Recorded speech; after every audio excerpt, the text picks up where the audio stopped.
अल्हम्दुलिल्लाहि नहमदुहु व नस्तईनुहु व नस्तगफिरुहु व नु'मिनु बिही व नतवक्कलु अलैहि व नऊज़ु बिल्लाहि मिन शुरूरि अनफुसिना व मिन सय्यिआति अअमालिना मन यहदिहिल्लाहु फला मुज़िल्ल लहु व मन युज़लिल फला हादिय लहु व नशहदु अन ला इलाहा इल्लल्लाहु वहदहु ला शरीक लहु वनशहदु अन्न सय्यिदना व मौलाना मुहम्मदन अब्दुहु व रसूलुहु अम्मा बअदु फ़अऊज़ु बिल्लाहि मिनश शैतानिर रजीम बिस्मिल्लाहिर रहमानिर रहीम या अय्युहल्लज़ीना आमनू कुतिबा अलैकुमुस सियामु कमा कुतिबा अलल लज़ीना मिन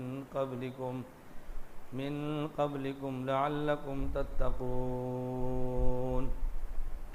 अल्लाहुम्मा सल्लि अला मुहम्मदिन व अला आलि मुहम्मद कमा सल्लैता अला इब्राहीम व अला आलि इब्राहीम इन्नका हमीदुम मजीद अल्लाहुम्मा बारिक अला मुहम्मदिन व अला आलि मुहम्मद कमा बारकता अला इब्राहीम वाला आलि इब्राहीम इन्नका हमीदुम मजीद।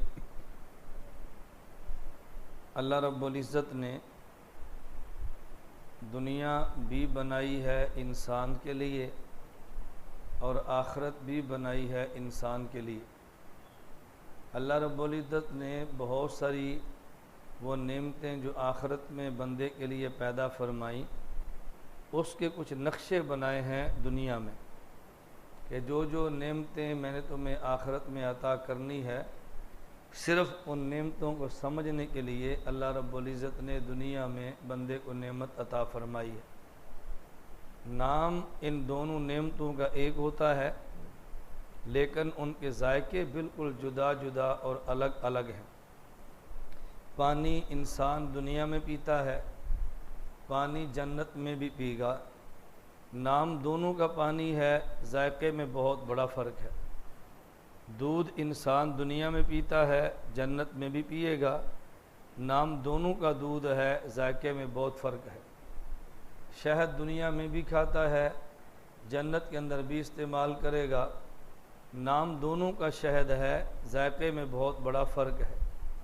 फल इंसान दुनिया में खाता है और फल का इस्तेमाल जन्नत में भी करेगा।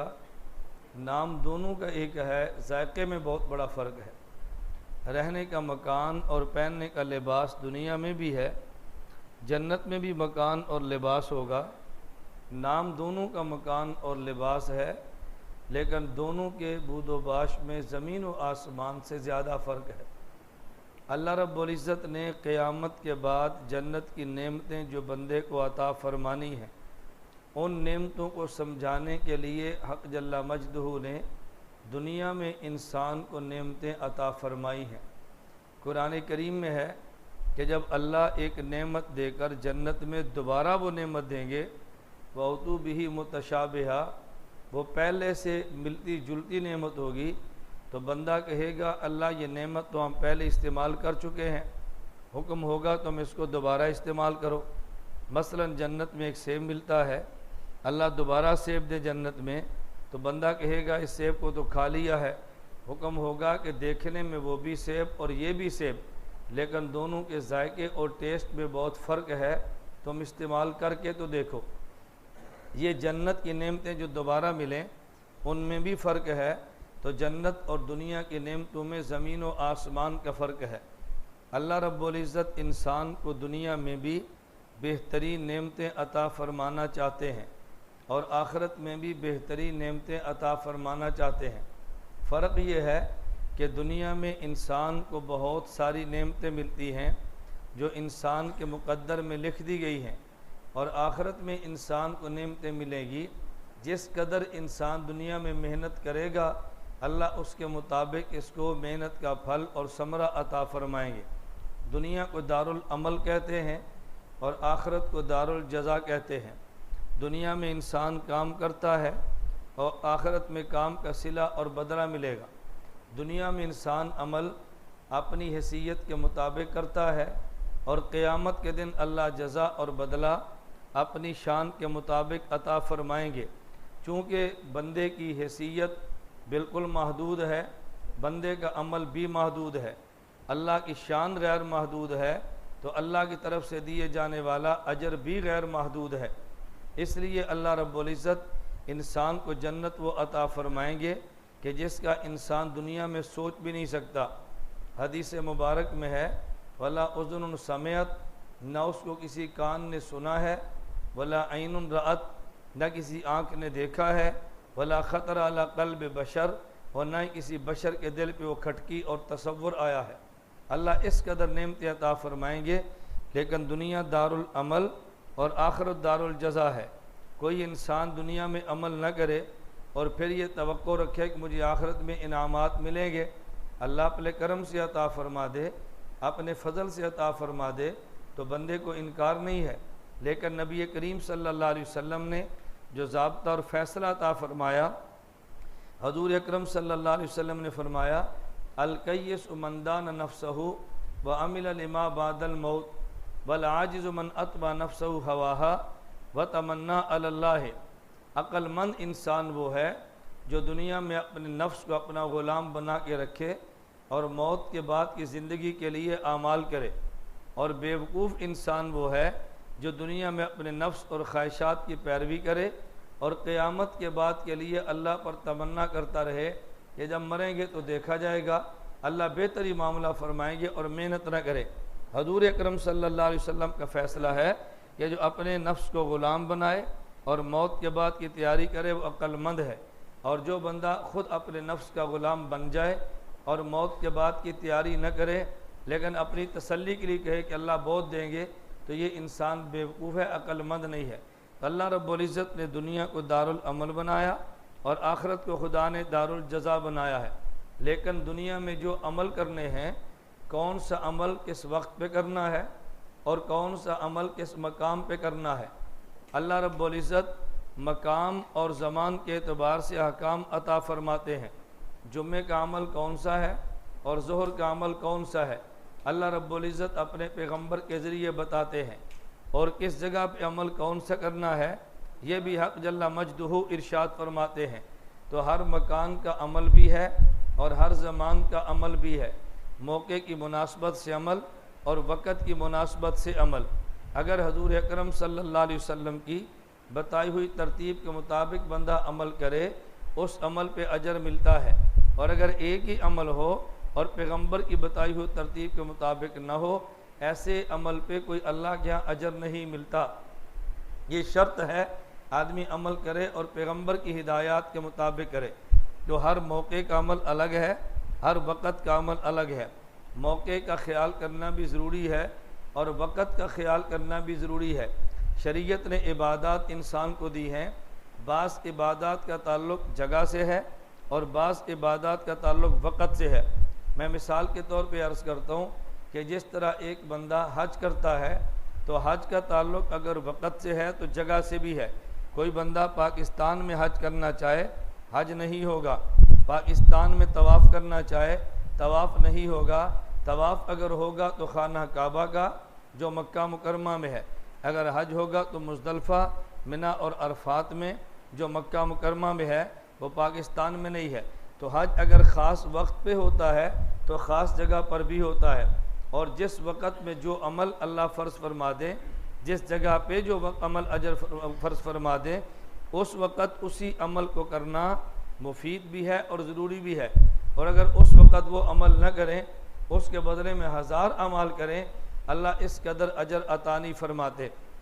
मैं एक मिसाल देता हूँ। मसलन ज़ोहर की नमाज के वक़्त 4 सुन्नत, 4 फ़र्ज़, 2 सुन्नत और 2 नफल हैं। ये ज़ोहर की 12 रकातें बनती हैं। इनमें फ़र्ज़ हमने पढ़ने हैं तो 4। अगर कोई बंदा ज़ोहर के वक़्त में 4 फ़र्ज़ न पढ़े, 4000 नफल पढ़े, तो जो अल्लाह 4 फ़र्ज़ों पे देते हैं वो 4000 नफलों पे नहीं देंगे। इसलिए कि इस वक़्त का फ़र्ज़ वो 4 रकात ज़ोहर की नमाज है, वो 4000 नफल नहीं है। आम बंदा कहेगा बात तो एक ही है, 4 रकात ही हमने पढ़नी है, तो ये 4 रकात फ़र्ज़ और 4000 नफल। इनमें फ़र्क सिर्फ आदमी की नीयत से बनता है। अगर आदमी नीयत फ़र्ज़ की करता है तो फ़र्ज़ बन जाते हैं, और अगर ये बंदा नीयत नफल की करता है तो फिर ये नफल बन जाते हैं 4 रकात, लेकिन नीयत जैसी करेगा वैसा इसका अमल बन जाएगा। तो कोई बंदा ज़ोहर के वक़्त 4 रकात फ़र्ज़ पढ़ने की बजाय 4000 नफल पढ़े, इतना अजर नहीं मिलता जितना 4 रकात फ़र्ज़ पढ़ने पे अजर मिलता है। तो पता ये चला कि जिस वक़्त अल्लाह जो इबादत फरमा दें उस वक़्त उसी इबादत का अदा करना ज़रूरी है। आदमी अपनी मर्ज़ी से किसी वक़्त में इबादत का इजाफ़ा नहीं कर सकता, और अपनी मर्ज़ी से आदमी किसी वक़्त में इबादत के अंदर कमी भी नहीं कर सकता। आदमी कमी करे तो भी शरीयत से निकल जाता है, और अगर इजाफ़ा करे तो भी शरीयत से निकल जाता है। कमी और बेशी करना आदमी के इख्तियार में नहीं है। हज़रत इमाम मालिक रहमतुल्लाह अलैह ने एक बहुत अजीब बात फरमाई है कि जो बंदा शरीयत में बिदआत करता है और दीन में इजाफ़े करता है, मैं दीन के इजाफ़े की बात करता हूँ। मसलन जैसे आज पूरे मुल्क में बाद लोगों ने गलत बिदआत शुरू की है। शब बरात हम सब इसको मानते हैं, हम अमूमन अपनी ज़ुबान में कहते हैं शबरात। लफ्ज़ शबरात नहीं है, लफ्ज़ है शब बरात। शब का माना रात है और बरात का माना बरी हो जाना। शब ये फ़ारसी ज़बान का लफ्ज़ है और बरात अरबी ज़बान का लफ्ज़ है। इन दोनों को मिलाया है तो उर्दू ज़ुबान का लफ्ज़ शब बरात बना है। उर्दू का अपना कोई वजूद नहीं है, उर्दू कई ज़बानों का मजमूआ है। कोई लफ्ज़ इसमें हिंदी ज़बान के हैं, कोई इसमें फ़ारसी के हैं, कोई इसमें संस्कृत के हैं, और कोई इसमें अब अंग्रेज़ी के मिले हैं।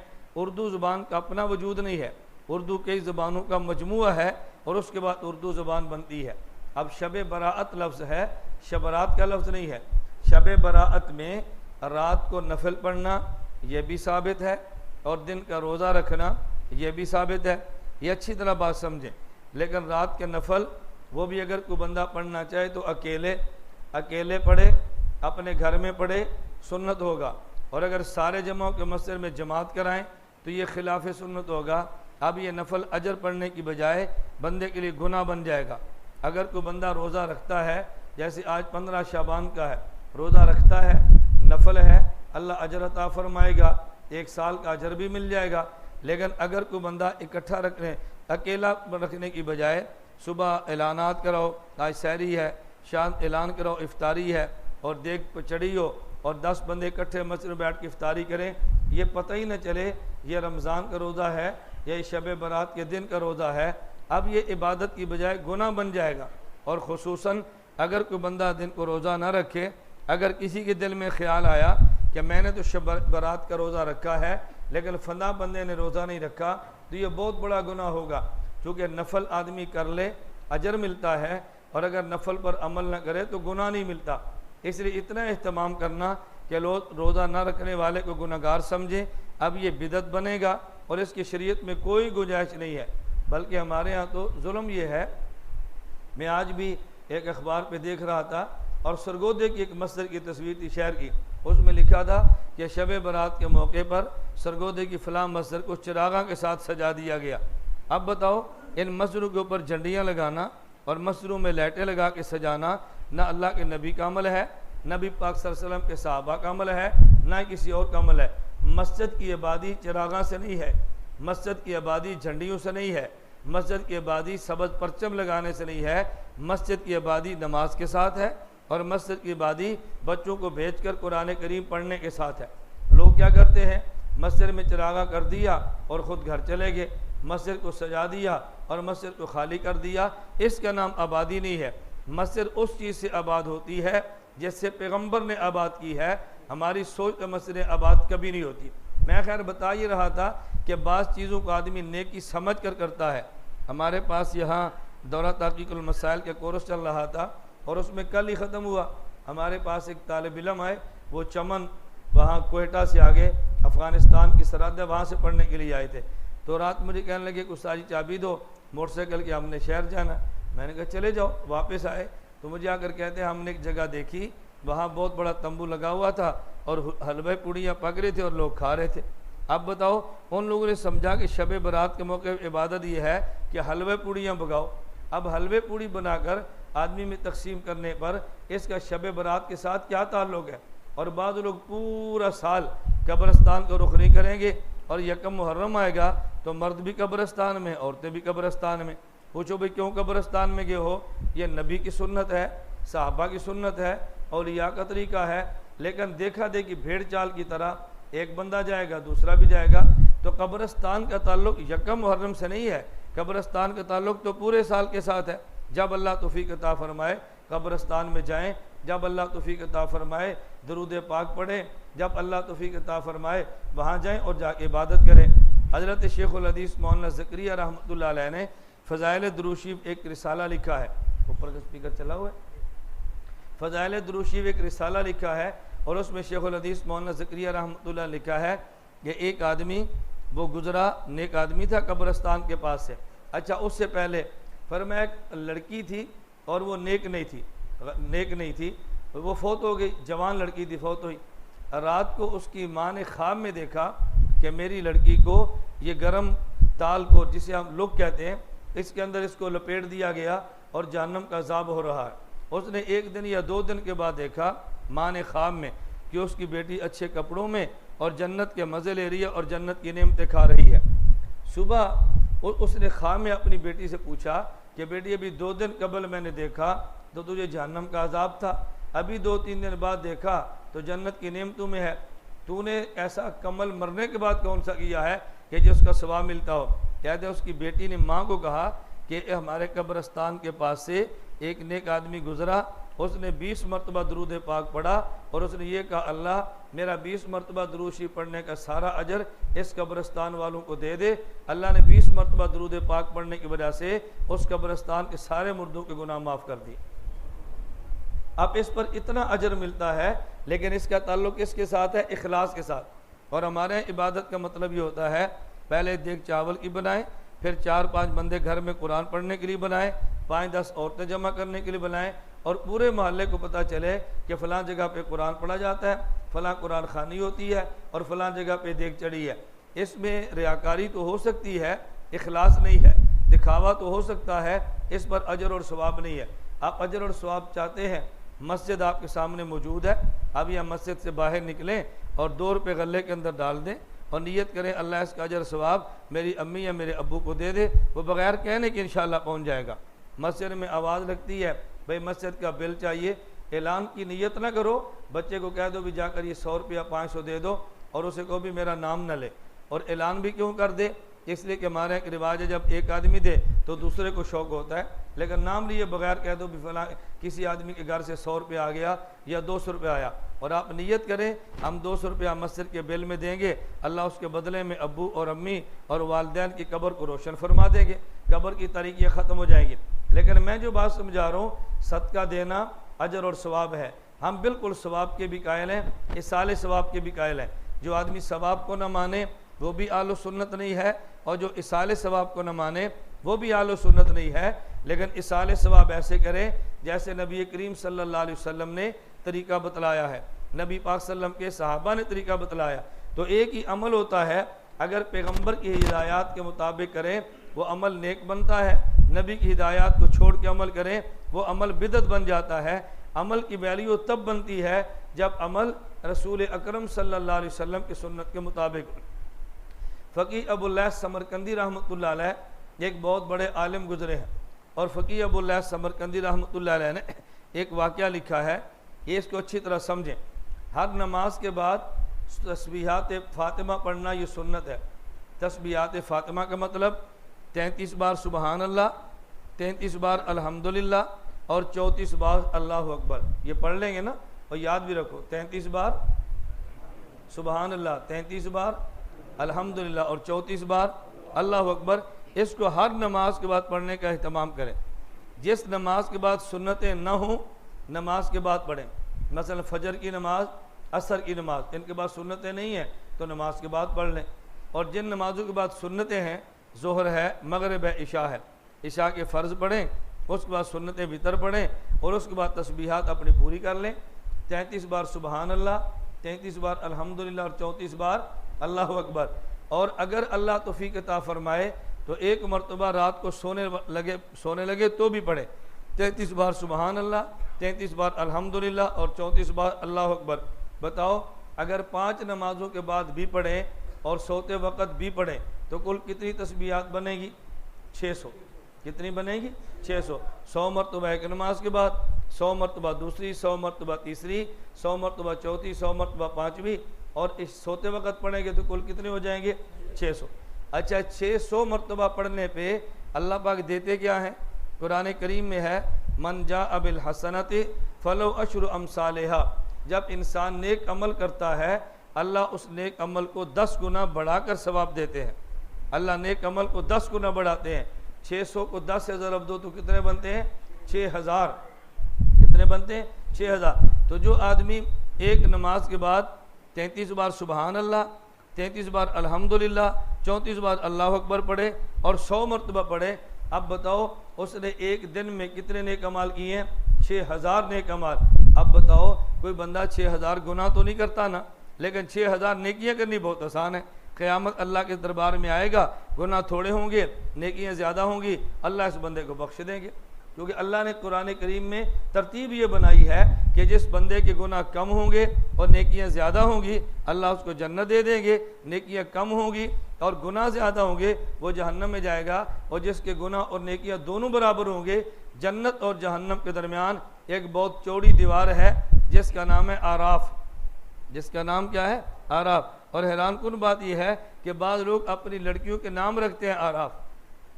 अच्छा, पूछा भी आराफ नाम क्यों रखा है? कहते कुरान करीम में है। हमने कहा ये तो देखो कुरान करीम में जो आराफ लिखा है इसका मतलब क्या है? आराफ का माना ना जहन्नम और ना ही जन्नत, दोनों के दरमियान दीवार, तो उसका नाम आराफ है। तो नाम क्या रख दिया? नाम रखा आराफ। मैं इस पर तनकीद नहीं करता, लेकिन बात बातें समझाने के लिए कहता हूँ। एक जगह पे मैं गया तो जब छोटी बच्ची होती है तो मैंने कहा इसका नाम क्या रखा है? कहते हैं सिदरा। मैंने कहा सिदरा का माना क्या है? कहते मैनू तो नहीं पता। मैं कहा सिदरा का माना बेरी। सिदरा का माना क्या है? बेरी।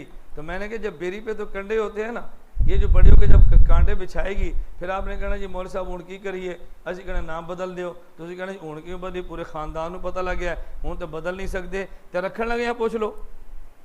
जब बच्चा बच्ची पैदा हो हमसे कोई नाम नहीं पूछता। अच्छा, पूछा गया ये दसो फलाने ना दा मैना की बनता है? मैं किसी बंदे को नाम का माना नहीं बताता। हमें लोग फ़ोन करके पूछते हैं कि मौलाना साहब ये नाम है, इसका माना क्या है? मैं कह भाई ये माना नाम क्यों? चाचे आख्या ए ना रख लो, यदि फूफी आख्या ए ना रख लो। मैं कह जिस फूफी ना दसिया उस फूफी को मैं ना पूछ, ना फूफी दसे तो मैं दसा।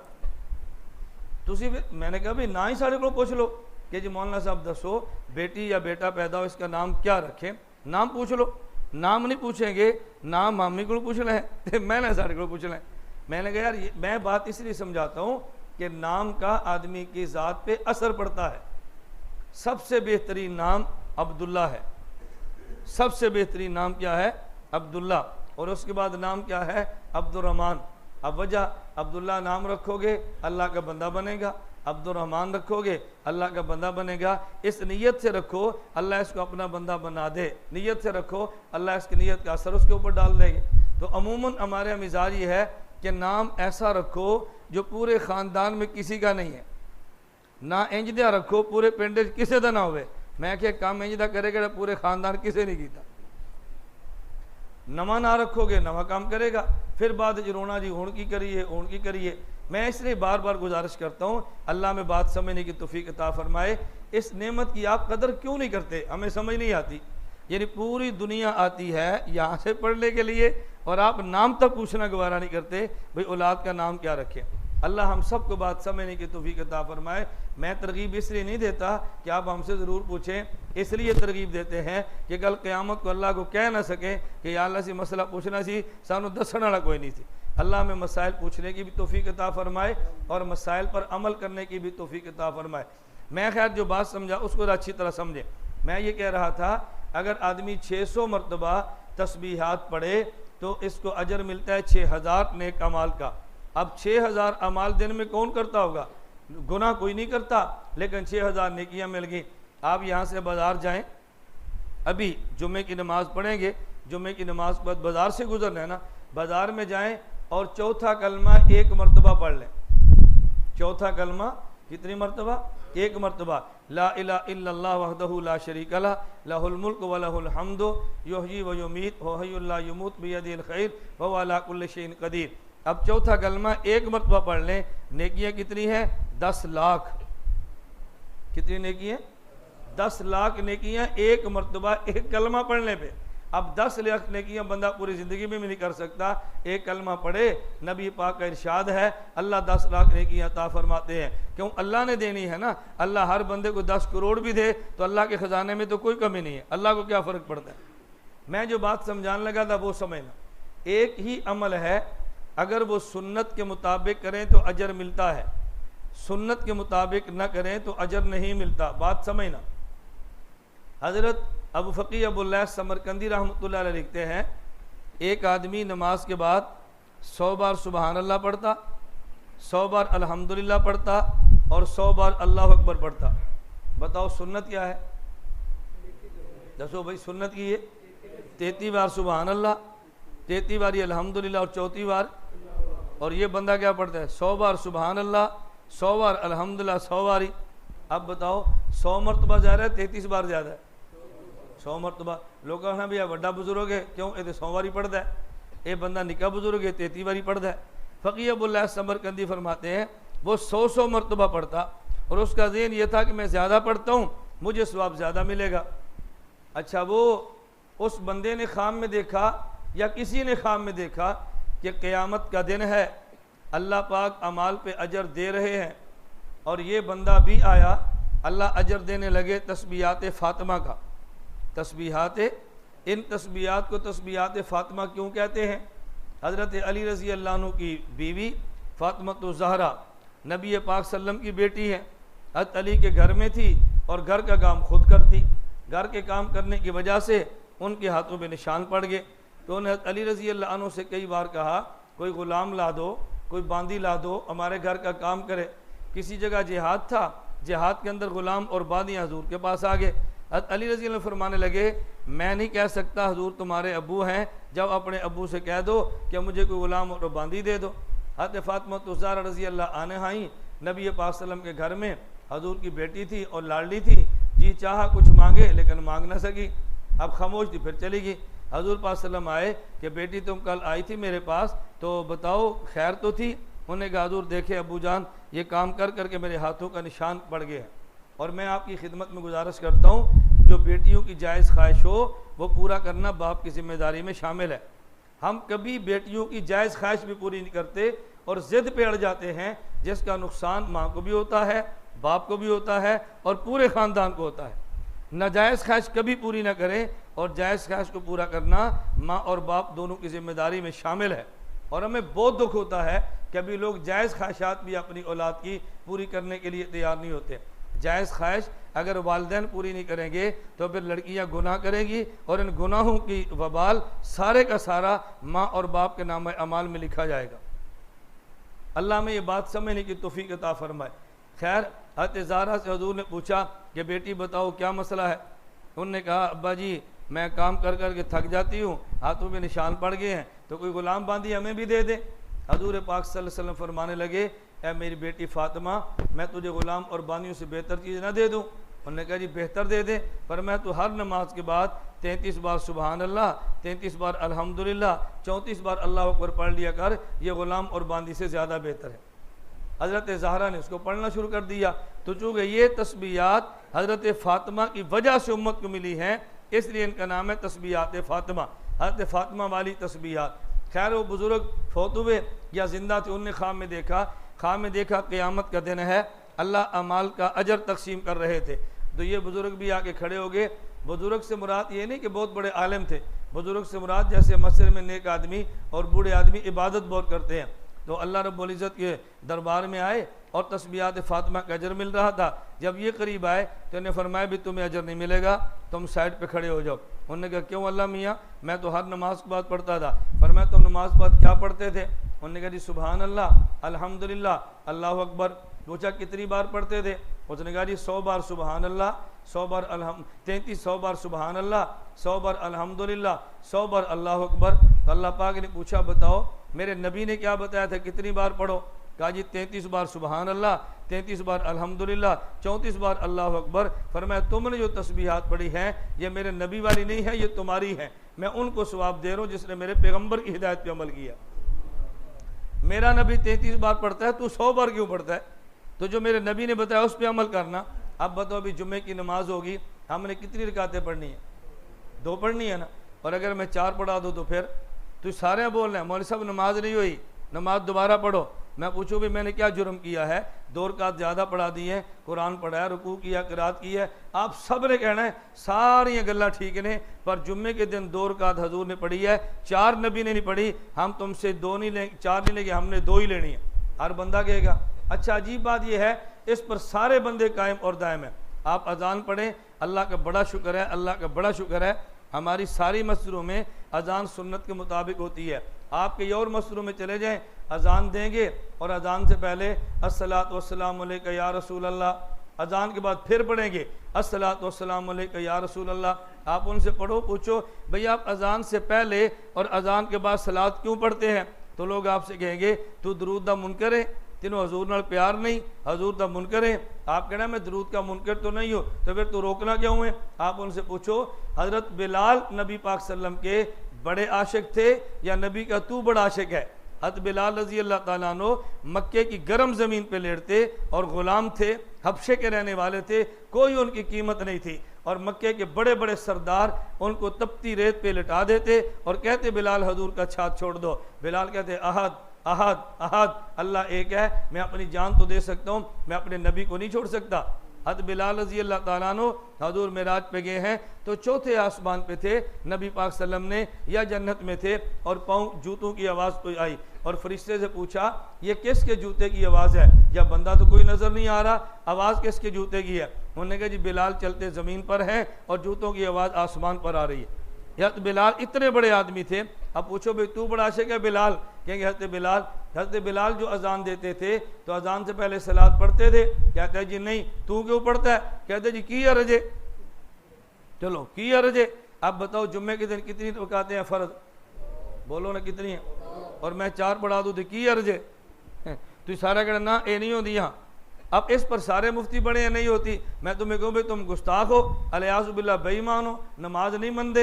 आप सब ने कहना नहीं नहीं हम नमाज मानते हैं लेकिन नबी वाले मानते हैं। मौलवी साहब तुम्हारी नमाज नहीं मानते। हम भी ये कहते हैं अजान नबी वाली मानते हैं, जो नबी की अजान नहीं वो नहीं मानते। अजान कौन सी मानते हैं?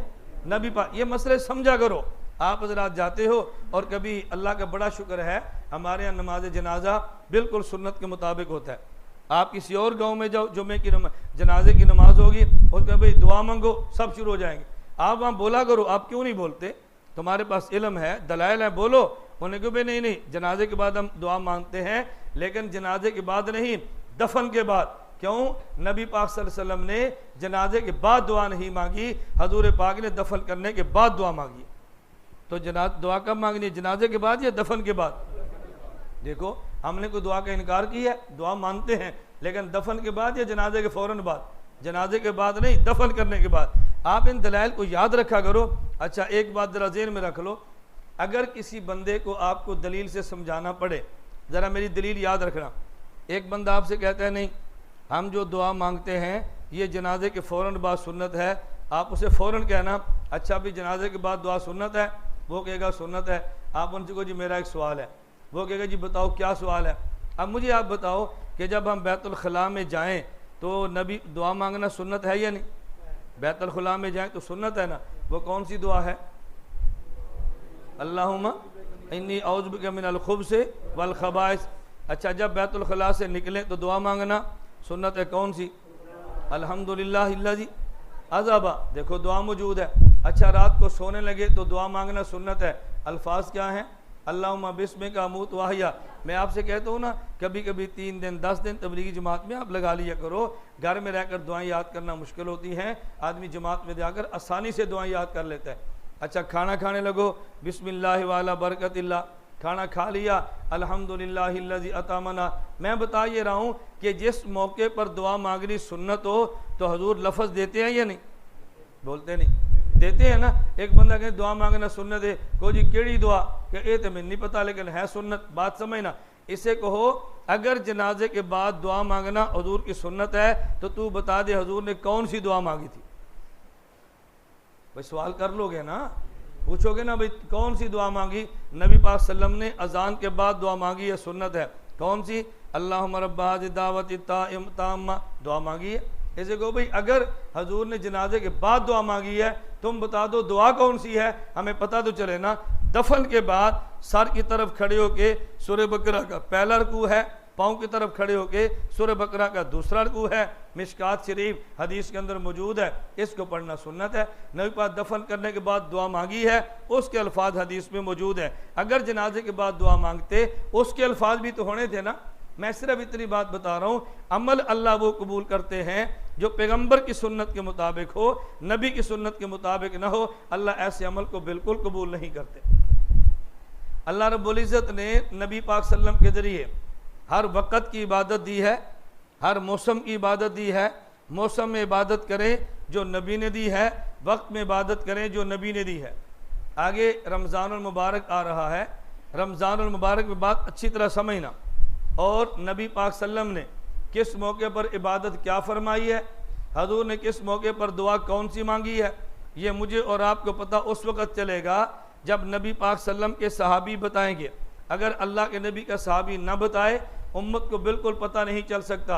हज्जतुल वदा के मौके पे हजूर पाक का आखिरी हज है, आखिरी हज से मुराद ज़िंदगी का आखिरी हज है। इसके बाद नबी पाक सल्लम को मौका नहीं मिला। हजूर का हज है, सहाबा किराम बहुत बड़ी तादाद में मौजूद हैं। फरमाया नबी पाक सल्लल्लाहु अलैहि वसल्लम ने, मेरे सहाबा जो दीन खुदा ने मुझे दिया मैंने तुम तक पहुँचा दिया है। उन्होंने कहा या रसूल अल्लाह, आपने पहुँचाने का हक अदा फरमा दिया है। अल्लाह के नबी फरमाने लगे, फल युबल्लिग मिनकुम शाहिदुल गाइब, मैंने दीन तुम्हें दिया है, तुमने दीन आगे देना है। मेरे ज़िम्मे तुम्हें पहुँचाना था, तुम्हारे ज़िम्मे आगे पहुँचाना है। फिर सहाबा ने मदीना मुनव्वरा छोड़ा, मक्का मुकरमा छोड़ा, पैगंबर की सोबत को छोड़ा, पूरी दुनिया में फैले हैं नबी पाक सल्लम के दीन को देने के लिए। नबी ने रोज़ा कैसा रखा यह नबी का सहाबी बताएगा। नबी ने तरावी कैसे पढ़ी, नबी का सहाबी बताएगा। नबी ने हज कैसे किया, पैगंबर का सहाबी बताएगा। नबी ने जनाजा कैसे पढ़ा, ये पैगंबर का सहाबी बताएगा। तो नबी के अमल कौन बताएगा? सहाबा। आगे रमज़ान मुबारक आने वाला है। रमज़ान के दो ख़ास अमल हैं, दिन को रोज़ा रखना है और शाम को तरावी पढ़नी है। नहायत बदबख्त आदमी वो है कि जो रमज़ान का रोज़ा ना रखे, और बहुत बड़ी बदबख्ती ये है आदमी रमज़ान की रात को तरावी ना पढ़े। नबी पाक सल्लम ने फरमाया, तवज्जो रखना, मन साम रमज़ाना व कामहु ईमान व इहतिसाबा गुफ़िर लहू मा तक़द्दम मिन ज़ंबिही। जो आदमी रमज़ान को दिन का रोज़ा रखता है और रात को तरावी पढ़ता है, अल्लाह उसके पिछले सारे गुनाह माफ़ फरमा देते। अल्लाह उसके पिछले सारे गुनाह माफ़ फरमा देते हैं। तो दिन को रोज़ा रखना है और रात को तरावी पढ़नी है। रोज़ा रखना फ़र्ज़ है और रात को तरावी पढ़नी सुन्नत है। अगर रोज़ा न रखे तो फ़र्ज़ छोड़ने का गुनाह होगा, अगर तरावी न पढ़े तो फिर सुन्नत को छोड़ने का गुनाह होगा। है तो दोनों गुनाह, और दोनों अगर फ़र्ज़ छोड़ेंगे तो गुनाह, सुन्नत छोड़ेंगे तो गुनाह। तो रमज़ान में दिन का रोज़ा और रात को तरावी, अल्लाह तौफ़ीक़ अता फ़रमाए। पूरा साल मेहनत करते हैं, रमज़ान में मेहनत कम कर दो, मजदूरी थोड़ी कर लो, अपने काम को समेट दो, सिर्फ एक अल्लाह के लिए, इससे कोई फ़र्क नहीं पड़ता। और हमने बहुत से लोगों को देखा है वह रमज़ान मुबारक में अपने बहुत सारे काम रात को करते हैं दिन के करने की बजाय। हमारे मुल्क में सिस्टम वो नहीं है, हमारे यहाँ वो निज़ाम नहीं है, लेकिन ये तो कर सकते हैं कि काम थोड़ा कर ले कि हमने किसी भी हाल में रमज़ान के रोज़े को छोड़ना नहीं है।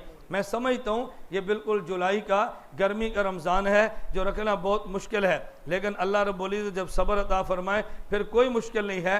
आदमी हिम्मत कर लेता है, अल्लाह तौफ़ीक़ अता फरमा देते हैं। आदमी हिम्मत ना करे, आपने भी देखा है, हमने भी देखा है, एसी घर में लगा होता है, खाने के असबाब मौजूद होते हैं, इसके बावजूद भी कितने वो लोग हैं जो रोज़ा नहीं रखते, और जिनको अल्लाह तौफ़ीक़ दे वो मजदूरी भी करते हैं, रोज़ा भी रखते हैं, डेरे का काम भी करते हैं और रोज़ा भी रखते हैं। तो मैं और आप सारे नियत करें रमज़ान का दिन का रोज़ा भी रखेंगे और रात की तरावी भी इंशाअल्लाह पढ़ेंगे। और तरावी कितनी पढ़ेंगे?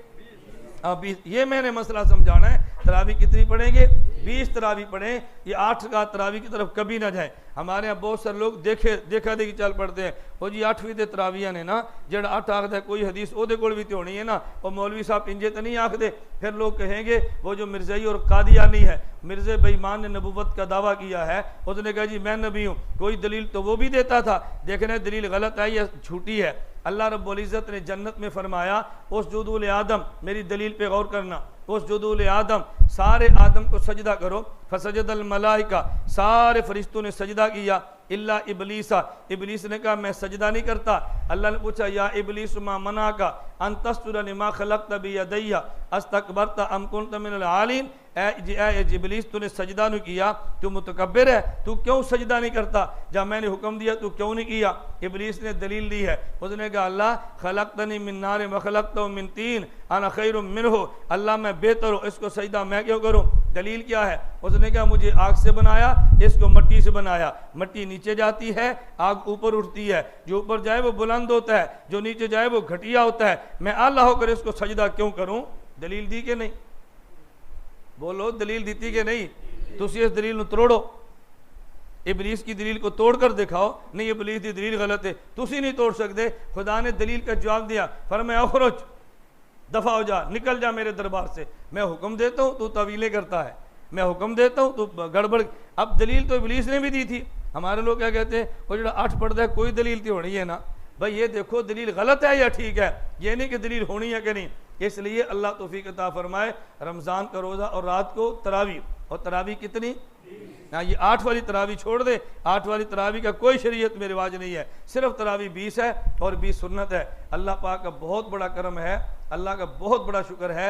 87 वालों में तुम्हें ये क्या बात कैसे बताऊं और मैं किस दर्द के साथ बताऊं। रमज़ान आ रहा है, 5 मस्जिदें हैं, हर मस्जिद में कुरान पूरा हाफिज तरावी पढ़ाएगा और तुम्हें कोई दर्द नहीं है, ना तुमने हाफिज लाना है, ना तुमने पैसे देने हैं, ना तुमने कपड़े देने हैं। आसपास के जाकर देहातों से पूछो कितनी मुश्किल होती है, भाई हाफिज कितों ढूंढ के ले आविए, इन रोटी कौन देवेगा, इन पैसे कितने देने ने, कपड़े कितने देने हैं। तुम्हारी मस्जिद की 5 नमाजें हैं और 5 मस्जिदों में से हर मस्जिद में तरावी पढ़ाई जाती है और कुरान पूरा पढ़ाया जाता है और तुम्हारी कोई सिरदर्दी नहीं है। कुछ ना करो, कम अज़ कम तरावी पढ़ तो लो ना, पढ़ तो लेंगे ना इंशाल्लाह।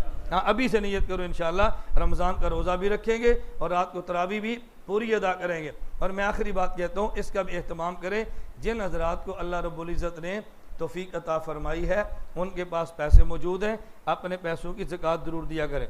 मैं तो ये नहीं कह रहा हमारे मदरसे को दिया करो, मदरसा हमारा नहीं आपका है, मदरसा तो सबका है, एक ही मदरसा है। मैं तरगीब ये दे रहा हूँ कि ज़कात अपनी ज़रूर निकाला करो, और ज़कात सिर्फ रमज़ान में नहीं होती। बाद लोगों का मिजाज होता है कि वो ज़कात सिर्फ रमज़ान में देते हैं, रमज़ान में नहीं है। जिस महीने आपके पास इतनी दौलत आई जिस पे ज़कात फ़र्ज़ है, आइंदा उसी महीने आपने ज़कात देनी है, और जनवरी फरवरी के हिसाब से नहीं, मुहर्रम के हिसाब से, अरबी महीनों के हिसाब से। तो जिसके पास पैसे मौजूद हों वो ज़कात का अहतमाम करें। लाउड स्पीकर पे घरों पे हमारी माएँ और बहनें बात सुनती हैं, वो इस बात को अच्छी तरह समझें, जो औरत जेवर पहनती है उसने जेवर में ज़कात भी देनी है, और जो जेवर में ज़कात नहीं दे सकती वो जेवर पहनना छोड़ दे। क़यामत के दिन इस जहन्नम को बर्दाश्त करना बड़ा मुश्किल होगा। जेवर की ज़कात हमारे क्या जेवर औरतें खुद पहनती हैं और कहती हैं ज़कात खामिद से तुम दो। औरत के जेवर की ज़कात खामिद के ज़िम्मे देना ज़रूरी नहीं है, अगर खामिद देता है उसकी मेहरबानी है, अगर न दे तो जो औरत जेवर की मालिक है ज़कात उसके ज़िम्मे देना ज़रूरी है। तो जेवर मौजूद होता है हज फ़र्ज हो जाता है, लेकिन नहीं करती। जेवर मौजूद होता है और उसके साथ आदमी के ऊपर ज़कात फ़र्ज हो जाती है, लेकिन हम ज़कात नहीं देते। अल्लाह हम सबको तौफीक अता फरमाए। रमज़ान मुबारक आ रहा है, अभी से नियत करें, हम दिन को रोज़े भी रखेंगे और रात को तरावी भी, बोलो ना भाई तरावी भी, 20 तरावी, तवज्जो रखिए, कितनी तरावी पढ़ेंगे? 20। ये 8 वाला काम बिल्कुल ख़त्म कर दो। और अगर किसी जगह मेहमान बन के जाओ और वहाँ को मौलवी 8 पढ़ाने की कोशिश भी करे, अपने मसलक पर पक्के रहा करो, मसलक कच्चा ना रखा करो। मैं कभी हैरान होता हूँ, पूरी दुनिया के लोग ये मसले आपसे पढ़ कर जाते हैं, तो कम से कम आपको तो मसलों को पता होना चाहिए। बाहर के लोग मसले पढ़ते रहे और गाँव वालों के पास ना मसला हो ना दलील हो। तरावी 20 पढ़े, रमज़ान मुबारक में ज़कात का अहतमाम करें। नंबर 3, जिसके पास अल्लाह तौफीक अता फरमाए बिल्कुल सदका फ़ितर का भी अहतमाम करें। और सदका फ़ितर का माना ये नहीं है कि जब ईद आए तो फिर दें, जब रमज़ान शुरू हो जाए आप किसी वक्त भी सदक़ातुल फ़ितर दे सकते हैं, लेकिन सदक़ातुल फ़ितर देते वक्त इस बात का ख्याल करें उस बंदे को न दें जिसके घर में टीवी है, उस बंदे को न दें जिसके घर में VCR है, उस बंदे को न दें जो पैसे का मालिक है। बाद लोग देखने में गरीब होते हैं और उनके पास पैसे आपसे भी ज़्यादा होते हैं, उनको वैसे आप देना चाहते हैं दे, लेकिन सदक़ातुल फ़ितर देकर अपना सदक़ातुल फ़ितर ज़ाया न करें। और कोशिश करें ऐसे बंदे को दें जो बंदा नेक हो और आपका माल खाए और नमाज़ पढ़े और रोज़े रखे। ऐसे बंदे को अपना माल न दें कि जो बंदा आपका माल खा के मज़ीद गुनाह करे और उस गुनाहों के अंदर आपका भी हिस्सा हो जाए। सदक़ातुल फ़ितर का भी इहतमाम करें। अभी चूँकि रमज़ान मुबारक में थोड़े दिन बाकी रह गए हैं, 20 या 21 जुलाई को इंशाअल्लाह रोज़ा शुरू हो जाएगा। आज 6 जुलाई हो गई है, बहुत थोड़े दिन रह गए हैं। नबी पाक सल्लम का मामूल मुबारक ये था कि रमज़ान के आने से पहले से रमज़ान की तैयारी शुरू कर देते थे। आप अभी से तैयारी शुरू कर दो, भाई रमज़ान में इफ्तारी भी होगी, रमज़ान में सहरी भी होगी। मैंने रमज़ान के काम को समेटना कैसे है, बाकी काम मैं छोड़ सकता हूँ लेकिन रमज़ान का रोज़ा मैं नहीं छोड़ सकता, बाकी काम मैं छोड़ सकता हूँ, रमज़ान की तरावी नहीं छोड़ सकता। एक आदमी मजदूरी करता है, वो ड्राइवर है, क्या फ़र्क पड़ता है, 11 महीने चलाता है, और एक महीने किसी ट्रक वाले को कह दे भाई एक महीना मैंने ड्राइवरी नहीं करनी, मैंने घर में बैठ के रोज़े रख रहे हैं, बस मुझसे नहीं होता। अगर मजदूरी करता है, एक महीने नियत कर ले, अगर उसके बाद गुंजाइश मौजूद हो तो अपने रमज़ान के रोज़े को बहुत अहमियत दे। नामालूम दोबारा ज़िंदगी में रमज़ान आएगा या रमज़ान नहीं आएगा। अल्लाह की तरफ से मेहमान है और मेहमानों की बंदा कदर किया करता है। उधार लेकर भी मेहमान को खाना खिलाते हैं। आपके घर मेहमान आ जाए, उधार लेकर मुर्ग खिलाएंगे, उधार लेकर उसकी सेवियाँ पकाएंगे, उधार लेकर उसकी मेहमान नवाजी करेंगे। बिसाड़ा परौण है, इसको खिलाना ज़रूरी है। रमज़ान अल्लाह की तरफ से हमारा मेहमान है। अगर कि कर्ज़ भी लेना पड़े आदमी बर्दाश्त कर ले, लेकिन रमज़ान के रोज़ों का अहतमाम ज़रूर फरमाए। बाकी जब रमज़ान शुरू होगा उससे पहले जुमे आ रहे हैं, मौलाना इंशाल्लाह आपको बताते रहेंगे इफ्तारी पे कितना अजर मिलता है। इफ्तारी करने की कोशिश न किया करें, इफ्तारी कराने की कोशिश किया करें। हाँ, चौल खान की फिक्र छोड़ो, चौल खवान की फिक्र शुरू करो। क्या फ़र्क पड़ता है, कोई फ़र्क नहीं पड़ता। हर आदमी नियत करे हम इफ्तारी कराएंगे, अभी से ज़हन बना लो, अभी से भाई 1-2 गरीब आदमी जिसके पास पैसे कम हैं, अभी से नियत करो 2-3 को रोज़ा मैं खिलाऊंगा, मैं इफ्तारी कराऊंगा। हर आदमी नियत कर ले, अल्लाह पाक तौफीक अता फरमाएगा, तो कुछ भी मुश्किल नहीं है। और नियत कर लेंगे, अगर ना भी करा सके अल्लाह नियत पर अजर अता फरमा देंगे। अल्लाह मुझे और आप सबको रमज़ान मुबारक की बहारें लूटने की तौफीक अता फरमाए। वाखिर दावाना अनिल हम्दुलिल्लाहि रब्बिल आलमीन। सुन्नत